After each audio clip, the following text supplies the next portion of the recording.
you don't necessarily have to have a million friends, right? Because you can have a million friends, you can have a million Facebook friends who don't care about you and will never see you and never talk to you. I feel that there's something to be said about friends who are more than just coffee dates, friends who are more than just flavor of the week friends. Should our closest friends be the ones we share our worldview with?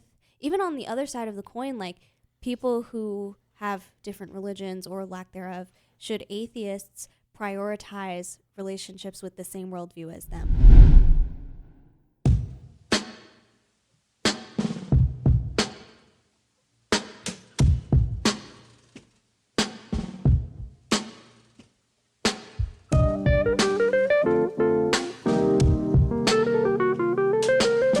Hey, homebodies! Welcome back to the Introvert City podcast, where we discuss culture, media, and faith from the perspective of an introvert's complex mind. We're back, and I can't count with my hands, apparently. I need to focus on talking and doing the intro next time.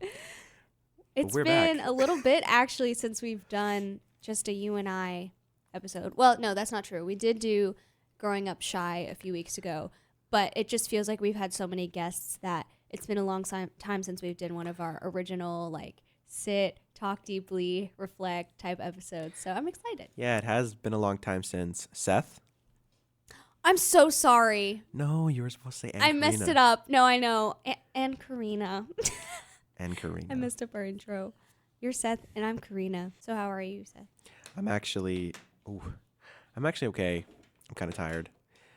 Today was pretty hard. No, literally, not that hard, actually. You got here first, and you were waiting for me, and I walked up to him, and he was like, there's a real nice couch out in the lobby that I almost fell asleep on. no, you were asleep. It was really funny. It was pretty close. I was on TikTok and I was drifting. But anyway, this episode is not about the importance of social media or TikTok. We've done too many episodes on that. Yeah. But I kind of wanted to bring up something that's been a blessing to both of us. And it's been our friendships as of lately. In particular, our friendships that we've made through our Bible study that we've started with a few friends. We've gotten to talk about a lot of things. We've gone through the book of Ephesians, Ecclesiastes, and James. I don't think we did James. Yeah, we did James. That was the first one. No, the first one was Ecclesiastes. No, James. We did James. We chose James. Oh, like way back. Yeah. Yeah, no, you're right. Yeah, we did. And just in general, the friends, like, we've become so much closer than we thought we ever would. And we've had such great experiences with all of our friends, new or old, and it's been a great blessing to just be able to be in a circle where none of us feel like we're getting any judgment, but we can all be open and honest and accountable with everybody and honest. I already said honest, but that is such an important thing that's been happening in our group, and yeah, being able to hold each other accountable and tell each other when we're all messing up and what we feel we're doing great, especially when it comes to our faith, has been just a really great, it's become a blessing to the two of us. Mm-hmm. Yeah. And today we actually wanted to talk about something relating back to our Bible study and our friends we've made through that. And I want to refresh your mind, homebodies. We had a couple episodes over the past 2 seasons, but we had one episode, I think, in the first season about friends and about being close to other people. But then we also had an episode in the second season with my friend, Mr. Talon, Mr. Beanie Boy. And every time you say Mr. Talon, it just throws me off. I'm sorry. That's really funny. Hi, Talon. Thank you for putting our song on Spotify. Let's go. Yes. No, I forgot about that. Our theme song is up for listens on Riffs Spotify. is on Spotify. Go to Beanie Boy's tag on Spotify, and you can find it under Riffs or the theme from the Introvert City. Yes, it's which so is cool. Actually so cool. It's so cool. It is called Riffs, by the way, with 2 Fs, no T. Anyway, but we wanted to kind of talk about something from those first few conversations in those episodes, and we want to talk a bit deeper into friendship and give a clearer vision on what the two of us have been doing in terms of building our godly friends and still keeping in touch with a lot of our secular friends as well, and trying to make the best of both worlds while still holding our Christian values very well. So as a first way to kind of get into this, Miss Carina, Enough with the Miss and Mr. My lovely, do you see what she's wearing? Look at her green button down. I am wearing green, and it's her color. No, I'm It's her color. debating because there are lots of different types of green in my closet, and this one's very bright. And I was And like, every single one matches her so well. Stop. Anyway. Thank you. Anyway. Okay. So I just want to ask, how do you feel about your friend group, whether it be secular or Christian friends? How do you feel about them? Yeah. Well, first, I just want to say that intro was well said. I think that we've come a long way, and I'm really grateful for the friendships that we have in place, specifically the core group that we've been doing a Bible study with. But yeah, I mean, I feel like I am finally at a place where I know who my friends are, and I'm so grateful for each of the friends that I have, each of the groups that I'm involved in, and what they add to my life and what I add to theirs, and how we sort of pour into each other in different ways. Whether they share my worldview or not, I think it's important to have both. And yeah, just I'm at a place of contentment. I remember reading a lot of old journal entries where I was begging for just a friend, because I've been through a lot of moves and different seasons of life, and I feel like God has been really good in giving me the right people at the right time. And so yeah, I just feel really blessed and content at this point right now. Amen. But yeah, what about you? How do you feel about your friendships currently? Me? So, yeah, I would respond similarly. For a while, I kind of felt like I didn't have that many friends. In particular, I didn't feel like I had a lot of Christian friends. Honestly, I didn't really have many Christian friends at all.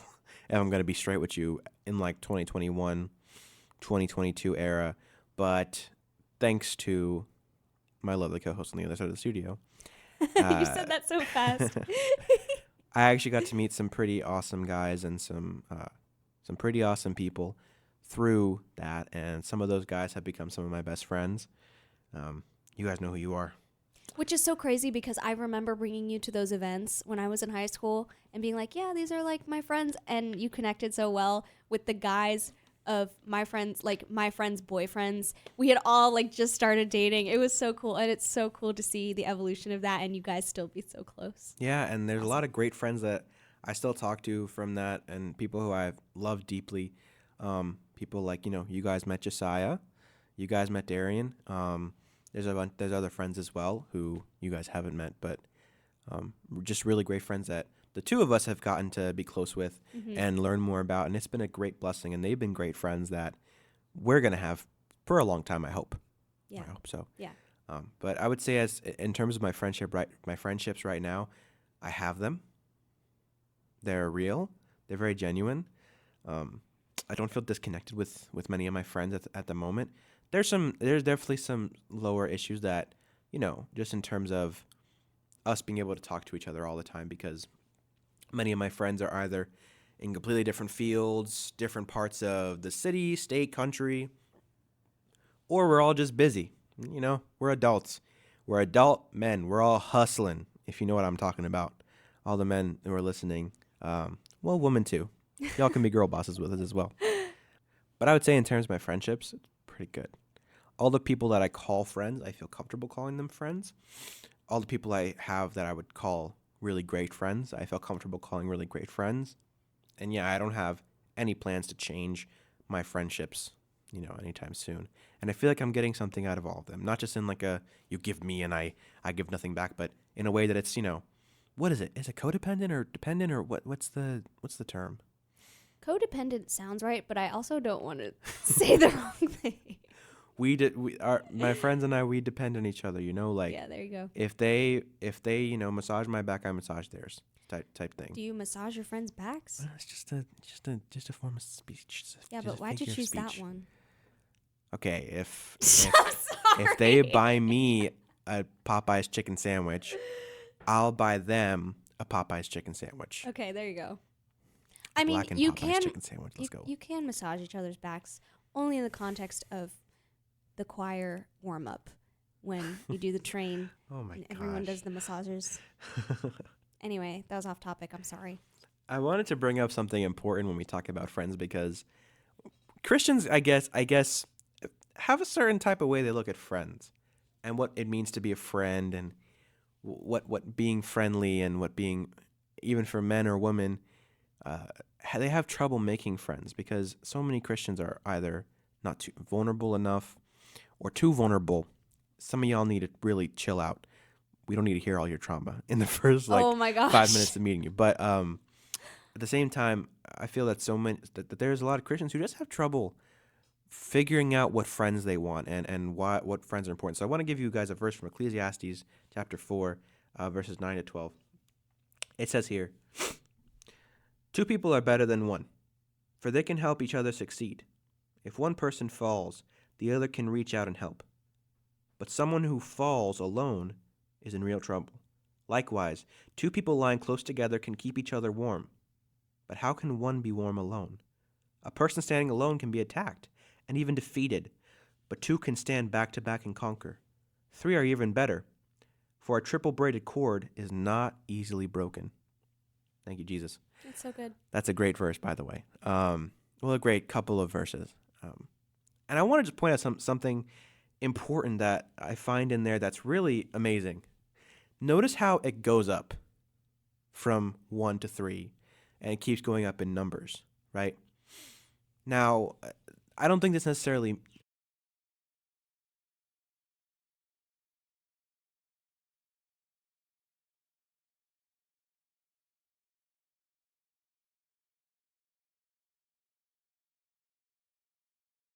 You don't necessarily have to have a million friends, right? Because you can have a million friends, you can have a million Facebook friends who don't care about you and will never see you and never talk to you. But at the same time, having those close few can be just as important, if not more important. In fact, I think having 1 or 2 amazing friends can be enough for you for your whole life. Now, I want to get a bit deeper into this, and Miss Carina, I want to ask you about your deeper friendships currently. I know I need to stop calling you that, but yeah, for real. But I want to ask you, how do you feel deeply about your friendships? When you look at your godly friendships and your secular friendships, how do you look at them from a woman's perspective? Yeah. There's so much I could say, so many directions I could go in, because even the way you phrase that question makes me think about the way that I viewed friendship when I was younger and sort of blossoming into, teenagehood and all of that stuff, because I wanted something deep to come out of every single friendship. I thought that my best friends and I were the ones we had to be on the phone every single night talking about the meaning of life and our purpose. Mm-hmm. Even in church, I would always, with my friends, I felt like I always needed to be talking about God in some super deep way, and not even in a lighthearted way that's like, he's been really good to me lately, but in a way that's very dramatic. And then as I got older, I started to realize that I got burnt out really easily, and I went into one-on-one hangouts with friends expecting us to just pour our hearts out to each other and carry every single burden and share our deepest traumas. And when that didn't happen, I felt really burnt out and exhausted. And so I had to sort of realize that friendship is about depth. Friendship is about carrying each other's burdens, and definitely about deep, those magical moments where it feels like God sent you this friend for this exact moment. Those are very important. But also, friendship is lighthearted. Friendship is fun. Friendship is laughing for hours on end with maybe no depth at all. And I think life was meant to be lived in both ways, if that makes sense. I still have held on to a lot of that depth that I craved, but I also have learned the importance of just being present and seeing, because I don't want to be going into a date with a friend expecting the conversation to go a certain way, because that's not right of me. No, yeah, and you never know what that friend is expecting either. Right. No, they may be that's expecting, true. They may be like, oh my gosh, I really didn't want to come tonight and I'm having a hard time. I hope it just goes easy. Not that they don't want to see you, but you never know what a friend is going through. You can't always expect them to give you the perfect conversation. Yeah. When you don't even know how to start the perfect conversation, you're relying on them for the perfect conversation. That's so true. So yeah, that was sort of the long-winded answer. From that, that was from my personal perspective. From a woman's perspective in general, I can't really speak for that. I do feel like a lot of women struggle with that, looking for depth, maybe where there isn't depth. But I don't want to generalize and speak from that perspective. So yeah, that's just my experience. How about your friendships? I mean, you can talk about it from a man's perspective if you want, or just your experience. Okay, so from a man's perspective, obviously, guys can be dudes can be dudes and guys can be guys, if you know what I mean.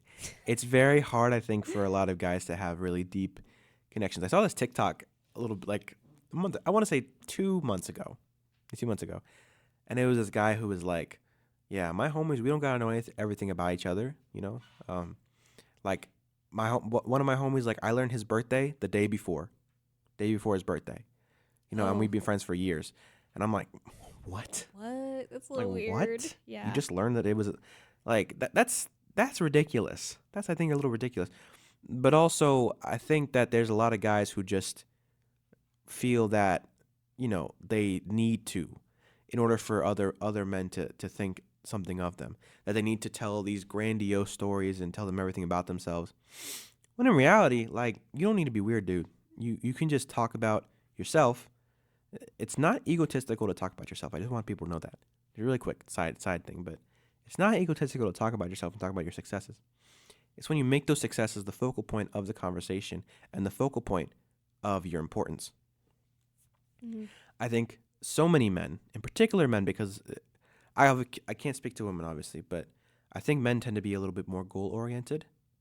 And so for men, they want to tell men about their success and their role in society and their job description and, you know, who's the higher up and if they're the higher up and, you know, all that type of jazz. Mm-hmm. When in reality, I think most people can sense when a person is going to be a good friend based on the way they start their conversations with them. I think most people can tell. I agree to an extent. I definitely have had some bad first impressions, and I'm grateful that my friends gave me a second chance. But yeah, you kind of get a glimpse into what that would be like. Mm-hmm. I see what you're saying. I want to take a little bit of a shift here and just talk a little bit about two highlighted friends in the Bible. Two people who are often misrepresented in the Christian and secular community, but we're not going to get into that. David and Jonathan. David and Jonathan are two characters, obviously, both of which were said to be great friends. Now, from verses in 1 Samuel chapter 20, from verses 14 to 17, you get this sense that their friendship was so special, that it wasn't just some type of shallow friendship. In words where it says that, like in 17 where it says, "And Jonathan caused David to swear again because he loved him, for he loved him as he loved his own soul," which I think is important. Now, obviously, some people have misrepresented, like I said, these verses and the conversation surrounding David and Jonathan's friendship. Mm-hmm. But that's neither here nor there for this conversation. But what I do want to talk about is that I think that's so important because I think this is one of the biggest representations of a godly friendship in the biblical text. Mm-hmm. You know, and it doesn't just say that, oh, these were just some guys that went out for drinks, you know, every now and then. No, it says that David almost felt tied to Jonathan's soul as David felt tied, or as Jonathan felt tied to David's soul. It even further says that, so Jonathan made a covenant with the house of David, saying, "Let the Lord even require it at the hand of David's enemies." And Jonathan caused David to swear again because he loved him, as I said. Then Jonathan said to David, the morrow is a new moon, and thou shalt be missed, because thy seat will be empty. This further even gives to the conversation that in their friendship, it wasn't just about them having great times. It's more about that. And it talks about a conversation where their friendship, it runs so deep that their friendship goes throughout their lineage and throughout their family as you go further and further into the scripture here. And I think the more and more we think about friendship in this regard, you have to think, how good of friends were these two dudes? Like, I feel pretty good about my friendship with some guys, but then I look at it and I'm like, do I really feel like that? Do I feel like my soul is tied to some of these people? Or like I have an importance, when they're not there, that there is a deep missing and longing for this person, you know? It's also so cool that this is being portrayed with two men, especially because there's so much stigma today when guys are vulnerable with each other. And I don't know. I feel like it's so cool that even at the time that this was written, like basically the Bible is normalizing that type of friendship to exist between guys, to have that emotional tie and connection. And I think that's so important. Even when, right, in, the story of Lazarus' resurrection, that Jesus, brings him back to life, which is dope. I heard an interesting interpretation of this. I was listening to the Paris podcast, so I'm just gonna paraphrase what they were talking about. But I just heard a really interesting thing, because in that, Jesus was friends with Lazarus, and Jesus wept. Everyone knows that, the whole Jesus wept thing. But it's important to understand that in this scenario, that is a very vulnerable Jesus. It's a very real and human Jesus that further cements Jesus' human nature, just as his godly nature. But that's for a different topic and conversation. But this very cemently affirms Jesus' humility and Jesus' realism. This shows Jesus in a very real and vulnerable position, in which most men would be very hard for a lot of men to express this type of emotion, especially in front of other people. It wasn't just that Jesus wept alone. Jesus wept in front of people, especially it being Jesus, Jesus could have brought him back from the dead without even talking about it at all. He could have just been like, he's alive. He's here, guys. Stop crying. That's actually so true. But instead, Jesus actually took the human route in that scenario and decided to mourn with the others and to grieve with the others, because that was a friend to him. Jesus saw him as an actual friend. Now, how to relate this back to our friendships as, humans and people. I feel that there's something to be said about friends who are more than just coffee dates. Friends who are more than just football games and beers and, the flavor of the week friends, as I guess I'd call them. The types of friends who don't really know you much more than your surface level, and you don't really feel that comfortable with giving them your deeper details, and still feeling lonely after you hang out with them, because you're understanding, we're not really close friends. And don't get me wrong, there's nothing wrong with having those friends that I think you can just be friends with every now and then. There's always people that you're going to be like, okay, yeah, I kind of know them, we can hang out every now and then. You don't need to necessarily have, to express your trauma every single time you meet a new friend or talk to someone new, or you're with one of your friends. Sometimes it is okay to just go out, eat, watch a game, all that type of stuff. Go to a coffee house or whatever. But at the same time, I think when we surround ourselves with friends just like that, which I think is why so many men do that. A lot of men do surround themselves with surface level friends. So many friends that are you just, said it, are, not I know, me. So many friends that are just good for a game or just good for a drink. But then after that is washed off, you guys go home and you probably don't even talk to each other throughout the week. You probably only really talk to them about, menial things like, oh, how are the kids doing? Oh, how's your wife? No, that's not important. You should ask that type of stuff. But at the same time, it's like, how you doing? How are you really doing? I think that's the important stuff that I think a lot of men miss out on. But even in normal people, even women too, I think it can be that same way too, if you have any opinions on that. About surrounding yourself with surface level friends? Yeah. I'm sorry, women. Sometimes we just surround ourselves with people for gossip purposes. And that's just the truth. Ooh. There are certain people, I'm even speaking for myself, because I totally have done this. Going to someone, not really knowing anything about their personal life, not really asking them how they're doing, but going to them because I know that they like the dramatic situation that's going on. I know that they're going to care about my drama or care about what I heard about this person. And so I go to them just to gossip. And I see so many girls doing that. And I think, first of all, we have a gossiping problem across the board, but that's an episode for another day. I'm sorry, girls. We got to stop doing that. We really have to stop doing that, because it's tacky. And man, church people gossip the most. Oh my gosh. More than anyone. Sorry. Y'all catch them in their little groups. They're like, no, we're just small having a devotional. groups.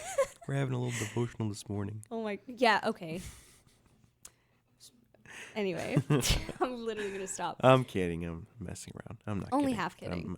I'm just half but kidding. I'm not kidding. No, yeah. I think girls are probably more likely to like overshare, and I know I Trauma definitely dump. have. I definitely have met somebody and shared too much and probably overwhelmed them, maybe scared them away a little bit. And it's very hard to figure out that balance, especially we were talking about comparison just a couple of episodes ago. Like you want to be on their level, and so if they bring up a story, then you want to bring up a story, but you don't want to be taking away from their pain, and you're like, well, maybe they can learn from my pain. So like balancing all of that in friendship has been very hard. It's been a journey and a process, but like I said, I feel very content in the place that I'm in now. I feel like I've learned from good and really bad experiences about what healthy friendship conversations look like. So yeah, that's what I have to say. Thank you for that. I know we're getting ready to wrap up, but you mentioned earlier the importance of secular and Christian friends. Do you have any final thoughts on that? Like, should our closest friends be the ones we share our worldview with? Even on the other side of the coin, like people who have different religions or lack thereof, should atheists prioritize relationships with the same worldview as them? Like, what do you think about that? That's a good point. That's a good question. For me, I tend to be a really nuanced person. So I like to have a lot of friends who are not Christian. I like it because it gives me a challenge. It gives me something to kind of, not just a challenge, but I also do like my non-Christian friends too. I have a lot of great non-Christian friends. But I think it depends on a godly friend and a worldly friend.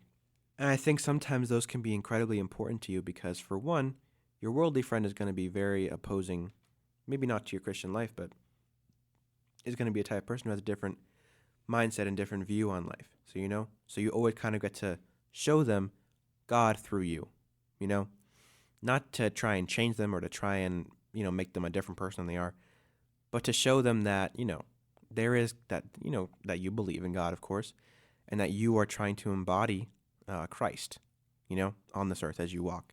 So just something as kind as being kind to a person who isn't Christian can be enough for someone to convert. I'm not saying you have to get everyone to convert to Christianity, but...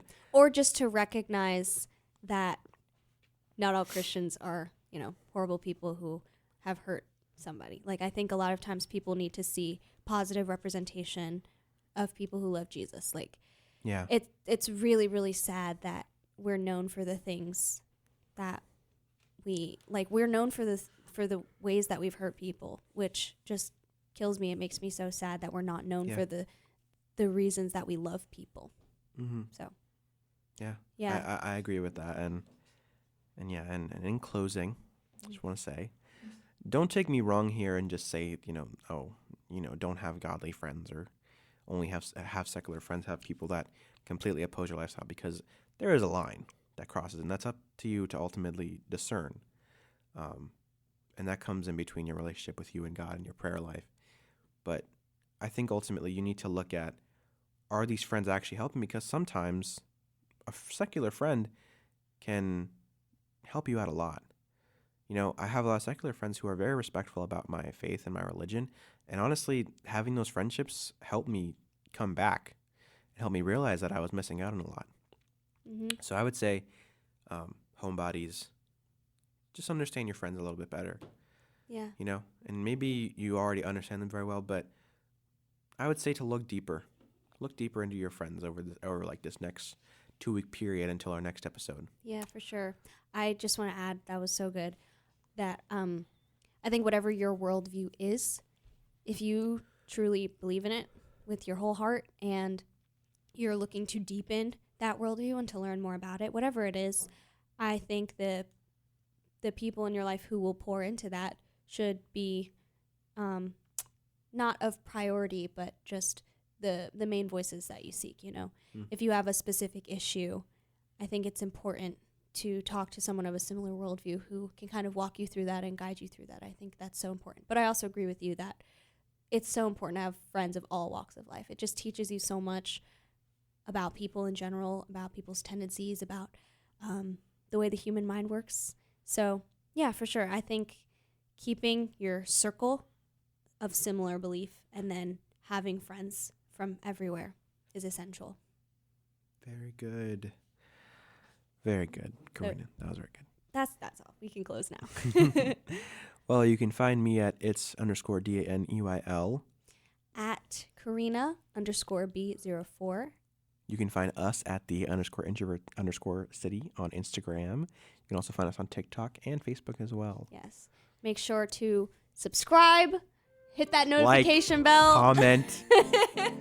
I feel like this is just going to be so fun the next couple Get of the weeks. blue bell. If the bell's not blue, it's not right? Is it blue? Make it blue. Make it blue. Yes. And make sure that it's not the thumbs up is not transparent. Okay, homebodies. Okay. We love you guys. We'll be back Bye, in 2 weeks. homebodies. Bye, homebodies. Bye.